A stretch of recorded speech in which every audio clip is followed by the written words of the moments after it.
और गीत का बोल इस प्रकार से है।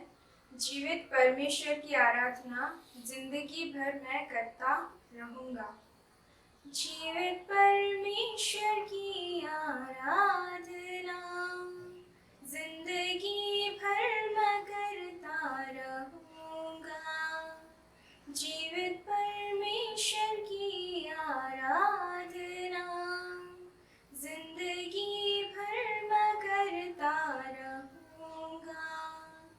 नया जीवन दिया यीशु, उस प्यार को कैसे भूलूं।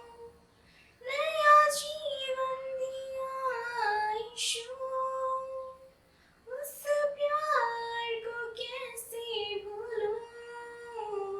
जीवित परमेश्वर की आराधना जिंदगी भर मैं करता रहूंगा। कहाँ जाऊं किधर जाऊं, हर स्थान में विराज है यीशु। नाम में मेरा मुक्ति है, यीशु नाम में मेरा शांति है। कहाँ जाऊं किधर जाऊं, हर स्थान में विराज है यीशु। नाम में मेरा मुक्ति है, यीशु नाम में मेरा शांति है। मेरे जीवन का सौगात है तो, सारी पृथ्वी का मालिक है तो। मेरे जीवन का सौगात है तो, सारी पृथ्वी का मालिक है तो। नया जीवन दिया यीशु, उस प्यार को कैसे भूलूं। नया जीवन दिया यीशु, उस प्यार को कैसे भूलूं। जीवित परमेश्वर की आराधना जिंदगी भर मैं करता रहूंगा। जीवित परमेश्वर की आराधना जिंदगी भर मैं करता रहूंगा। मेरी सारी गुनाहों को अपने क्रूस पर वो ले लिया। अपना लहू बहाकर यीशु मुझे शुद्ध और पवित्र कर दिया। मेरी सारी गुनाहों को अपने क्रूस पर वो ले लिया। अपना लहू बहाकर यीशु मुझे शुद्ध और पवित्र कर दिया।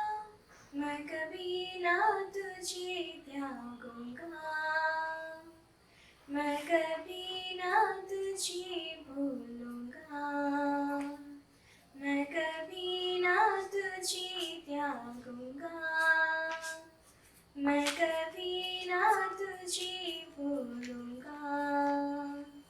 नया जीवन दिया यीशु, उस प्यार को कैसे भूलूं। नया जीवन दिया यीशु, उस प्यार को कैसे भूलूं। जीवित परमेश्वर की आराधना जिंदगी भर मैं करता रहूंगा।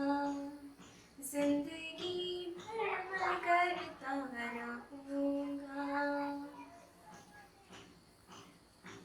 आइए हम अपने 10 आज्ञा को मान लेकर यूँ कहें। पहली आज्ञा, परमेश्वर तेरा ईश्वर मैं हूँ, किसी दूसरे को ईश्वर मत मान। दूसरी आज्ञा, किसी प्रकार की मूर्ति पूजा मत कर।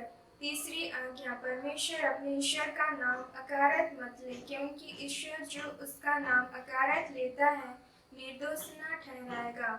चौथी आज्ञा, विश्राम भर को पवित्र रखने के लिए मत भूल। पांचवी आज्ञा, अपने माता पिता का आदर कर, जिससे तेरा भला हो और इस पृथ्वी पर तेरा जीवन अधिक हो। छठवीं आज्ञा, मनुष्य हत्या मत कर। सातवीं आज्ञा, व्यभिचार मत कर। आठवीं आज्ञा, चोरी मत कर। नवीं आज्ञा, अपने पड़ोसी पर झूठी साक्षी मत दे। 10वीं आज्ञा, अपने पड़ोसी के घर और उसके परिवार का लालच मत कर। आमीन।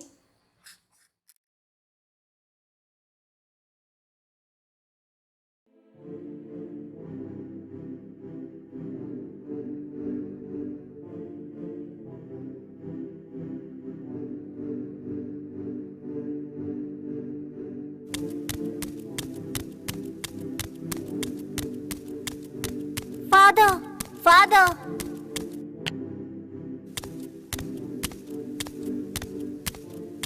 क्या हुआ बेटा, तुम इस तरह भाग क्यों रहे हो? सड़क के किनारे एक आदमी पड़ा हुआ है जो बुरी तरह से जख्मी है क्योंकि उसे चोरों ने मारा है।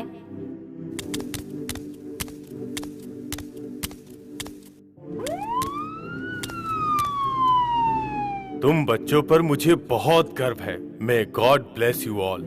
फादर, क्या आप हमसे खुश हैं? हाँ बच्चों, इस बात में कोई शक नहीं है। फिर आप हमें एक कहानी क्यों नहीं सुनाते? ये हुई ना बात। आओ चलो, मैं तुम लोगों को एक कहानी जरूर सुनाऊंगा। क्या मैं शुरू करूं? लेकिन ये बाकियों से थोड़ी लंबी है। उम्मीद करता हूँ कि तुम सुनना चाहोगे। जी फादर। जीसस अपनी बात बताने के लिए बहुत प्यारी कहानी सुनाते थे और द गुड समैरिटन उनकी कहानियों में से सबसे नामचीन कहानी है। एक दिन किसी ने जीसस से पूछा, सभी पुराने टेस्टिमेंट कमांडमेंट में से सबसे जरूरी कौन सा है? ईश्वर से प्यार करो। ईश्वर तुम्हारे दिल में समाएंगे, वो तुम्हारी रूह में भी समाएंगे और तुम्हारे दिमाग में भी। जितना तुम अपने आप से प्यार करते हो उतना ही तुम्हें अपने पड़ोसियों से प्यार करना चाहिए। प्यार के कई अलग अलग मायने हो सकते हैं, पर ये क्रिश्चियन लव जिसके बारे में जीसस बता रहे थे वो ये था कि सबको दया की नजरों से देखना चाहिए और जरूरत पड़ने पर उनकी मदद करनी चाहिए। इस तरह का प्यार हमें करना चाहिए, ना कि इस तरह का प्यार सिर्फ सोचना चाहिए। पड़ोसी को अपना बनाकर प्यार करो, ये पुराने टेस्टिमेंट लॉ का हिस्सा है। लेविटिकल्स 19:18 जो जीसस के लिए पवित्र था, किन्फलोग जो जीव था, पर ज्यादातर लोगों को पड़ोसी का मतलब लगा कि बस उनके मित्र जो जीव हैं। उसी तरह एक बार एक वकील ने जीसस से पूछा, मेरा पड़ोसी कौन है? जीसस ने गुड समैरिटन की कहानी बताई। वो कभी न भूले उस तरह उसके सवाल का जवाब दिया। एक ज्यूइश आदमी कहीं अकेले जा रहा था। उसी वक्त कुछ चोरों ने उन पर हमला कर दिया, उसे मारा और उसके पास जो कुछ भी था उसे चुरा लिया और उसे मरने की हालत में सड़क के किनारे छोड़ दिया। कुछ देर बाद एक ज्यूइश पादरी वहां आया और उस बेचारे को सड़क पर देखा। एक धार्मिक इंसान होने के नाते आप उम्मीद करेंगे कि उसे वहां रुककर उसकी मदद करनी चाहिए थी, पर उन्होंने ऐसा नहीं किया। पादरी उसे अनदेखा कर चला गया।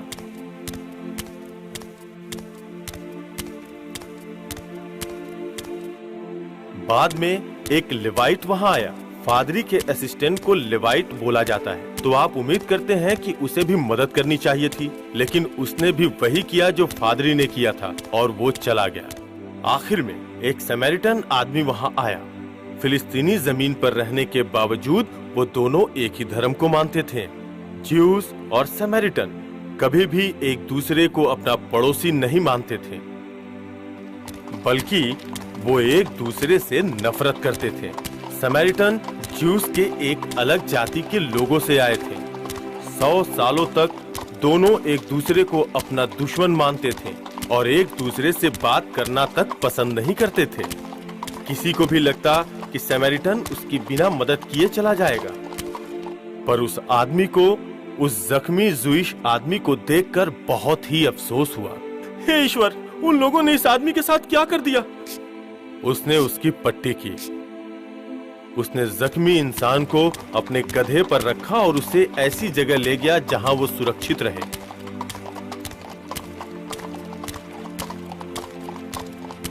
क्योंकि उस जख्मी आदमी का सब कुछ लूट लिया गया था, समरीटन आदमी ने उसके सारे बिल भरे और उसका ख्याल रखने वाले को भी पैसे दिए।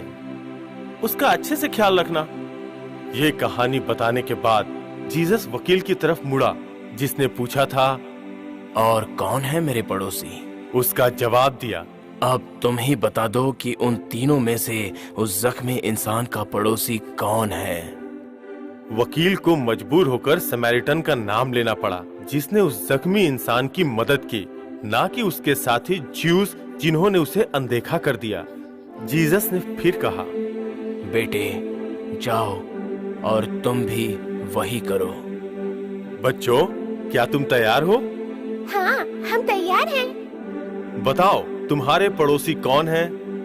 हर वो इंसान जो हमारा अपना नहीं, फिर भी किसी पीड़ा में है, दुख में है या जरूरतमंद है। वाह, क्या बात है, बहुत बढ़िया। ये रहे चॉकलेट्स तुम्हारे लिए। अपने दोस्तों के साथ शेयर करना मत भूलना। और हाँ, अगर एक समरीटन एक ज्यूस का दोस्त बन सकता है और जीसस ने कहा जाओ और वैसा ही करो, तो सभी जो ईश्वर के लोग हैं वे हमारे पड़ोसी हैं। हमें उनसे प्यार करना चाहिए, जैसा कि उस समरीटन ने किया।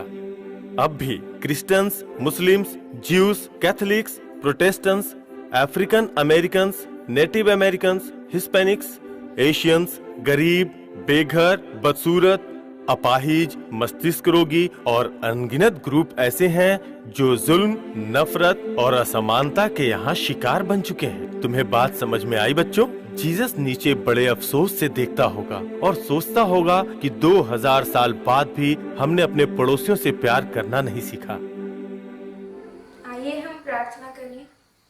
हे सर्वशक्तिमान ईश्वर दयालु पिता, इस घड़ी पिता हम एक संडे स्कूल होकर आपके चरणों के निकट आते हैं और पिताजी आपका बहुत बहुत धन्यवाद करते हैं। बीते दिनों में आपने हम हर एक को संभाला, सुरक्षित रखा। आपने हमारी हर एक छोटी बड़ी आवश्यकताओं को पूरा किया, इस निमित्त आपका बहुत बहुत धन्यवाद। प्रभु जी, आप ही के चरणों में हम हर एक को समर्पित होते हैं पिता। हम हर एक के संग साथ होकर आप ही हम हर एक की सुधि लीजिए, हम हर एक को संभालिए और पिताजी हम हर एक के जीवन को आप ही आशीषित कीजिए। प्रभु जी, आप ही के चरणों में हम हर एक को समर्पित होते हैं पिता। आप ही हमें बुद्धि, ज्ञान से, स्मरण शक्ति से, समझ शक्ति से हमें आशीषित करें, ताकि प्रभु जी हम अपने पढ़ाई के जीवन में उन्नति करने पाए और प्रभु जी अच्छे अंकों में हम उत्तीर्ण होने पाए। पिता, आप ही में हम हर एक को समर्पित होते हैं। हम हर एक के संग साथ होकर हम हर एक की सुधि लीजिए, हमें सुस्वस्थ जीवन प्रदान करें, ताकि प्रभु जी हम हर एक को भले चंगे रहकर आप ही के नाम को ऊंचा उठाते हुए इस जीवन को जीने सकें। प्रभु जी, आप ही पिता अपने पवित्र आत्मा से हम हर एक को भरिए। आप ही अपने अभिषेक से हम हर एक को अभिषेक करें, ताकि पिता हम आपकी सेवकाई के लिए कार्य करने पाएं और प्रभु जी आप ही की महिमा करते हुए हम इस जीवन को बिताने सकें।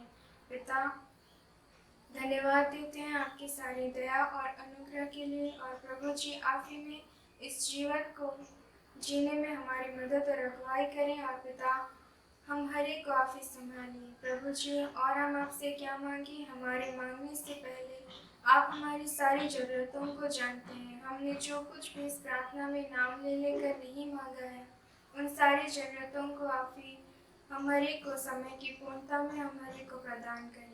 और यह प्रार्थना हमारे उद्धारकर्ता प्रभु यीशु मसीह के नाम से मांगते हैं। सुनिए और अपनी महिमा के निमित्त ग्रहण कीजिए। आमीन। हे हमारे पिता, तू जो स्वर्ग में है, तेरा नाम पवित्र किया जावे, तेरा राज्य आवे, तेरी इच्छा जैसे स्वर्ग में है वैसे इस पृथ्वी पर भी हो। हमारे प्रतिदिन की रोटी आज हमको दे और हमारे अपराधों को क्षमा कर, जैसे हम भी अपने अपराधियों को क्षमा करते हैं।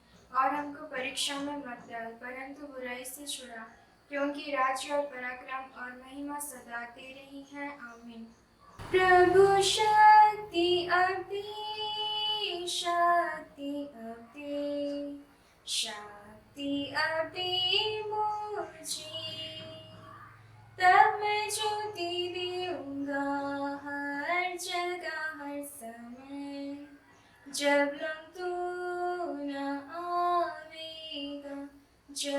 पूर्ण होवेगा। प्रभु शक्ति अवधि, शक्ति अवधि, शक्ति अवधि मुझे। तब मैं ज्योति दूंगा हर जगह हर समय, जब लोग तू न आवेगा, जब लोग भोर न होवेगा। प्रभु शक्ति अवधि, शक्ति अवधि, शक्ति अवधि मुझे। तब मैं ज्योति दूंगा हर जगह हर समय, जब लोग तू न आवेगा, जब लोग पूर्ण होवेगा। और हमारे प्रभु यीशु ख्रिस्त की दया, ईश्वर का प्रेम और पवित्र आत्मा का मेल मिलाप हम सबों के साथ हुए। आमीन।